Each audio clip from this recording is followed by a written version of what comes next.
కిర్రా కార్పే అనే వ్యక్తి జబర్దస్త్ రాకముందు రోజా గారి కాలు ఎన్నిసార్లు పట్టుకున్నాడు, రోజా గారితో ఎన్నిసార్లు ఆవిడ చుట్టూ తిరిగాడు, ఆవిడింటికి ఎన్నిసార్లు వెళ్ళాడు.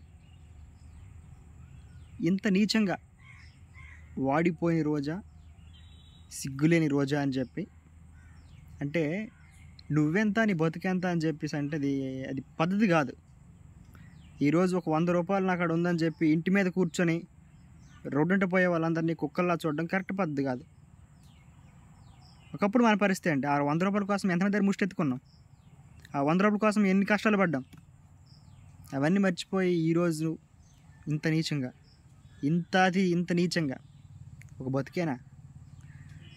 తల్లి అన్నం పెడితే ఆ అన్నం తిని ఆ రొమ్ముల్ని తనడం అనేది ఎంత నీచమో, అంతకంటే కర్మ ఎవరిని వగ్గదు. ఇది గుర్తుపెట్టుకోండి. కర్మ సిద్ధాంతం అంటూ ఒకటి ఉంటుంది.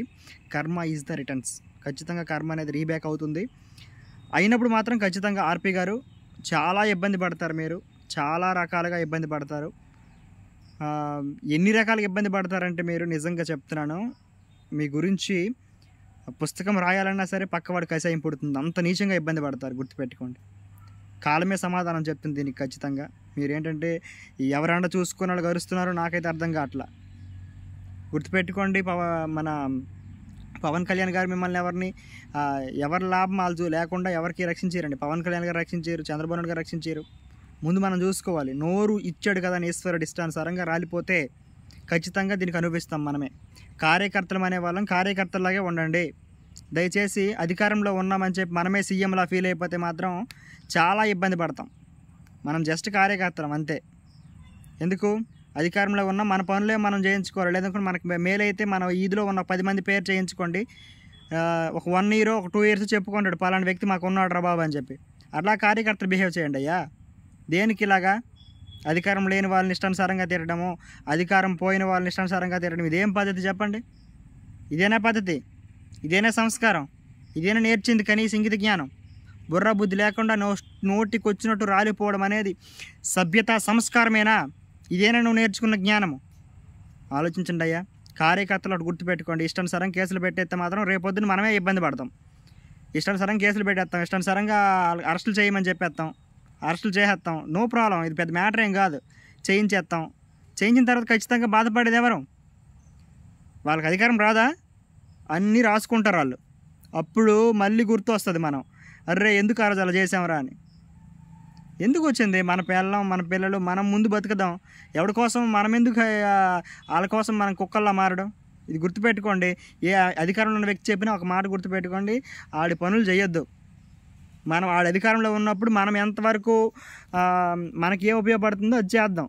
మనం ఎంతవరకు బాగుపడతాం అది బాగుపడుచుకోవాలి. అంతేగాని పనికిమాల విషయాలు అనేవి మనం మైండ్లో పెట్టుకుంటే ముందుగా మన కుటుంబమే ఈదులో పడుతుంది. గుర్తుపెట్టుకోండి.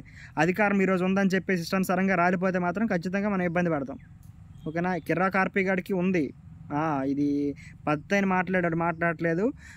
ఆవిడ కూడా స్పందిస్తుంది. కొద్దిగా టైం రావాలి, స్పందిస్తారు. ప్రతి ఒక్కరు స్పందిస్తారు. అండ్ మనం కూడానండి పనికిమాల మాటలు అవి అమ్మలకేసి తిట్టడం అప్పలకేసి తిట్టడం ఇదేంటి? ఇది పద్ధతేనా? కార్యకర్తలం మనం, అంతే. కార్యకర్తలాగే బిహేవ్ చేయాలి. అంతేగాని చెప్పేసి భయపడిపోతున్నామని చెప్పేసి అనడం అది పద్ధతి మాట కాదు. కార్యకర్తలు కేవలం కార్యకర్తలే. మనం కుక్కలతో సమానం కార్యకర్తలు. వాడుకొని వదిలేస్తారు వాళ్ళు. గుర్తుపెట్టుకోండి, ఇది సహజం. ఇది మనం మేమైనా సరే మేము అధికారంలో ఉన్నప్పుడు ఒకటే మాట చెప్తున్నాను, కార్యకర్తలు కార్యకర్తలాగే ఉండాలి. మన పనులు మనం చేయించుకోవాలి. మన చుట్టుపక్కల ఉన్న పనులు చేయించాలి. మన పనులతో పాటు మిగతా కార్యక్రమాలు ఏమైనా ఉంటే అవి చేయించాలి.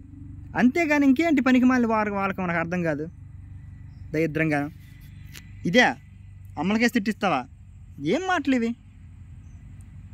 ఇది పద్ధతైన పరిస్థితి కాదు. ఒకసారి గుర్తుపెట్టుకోండి.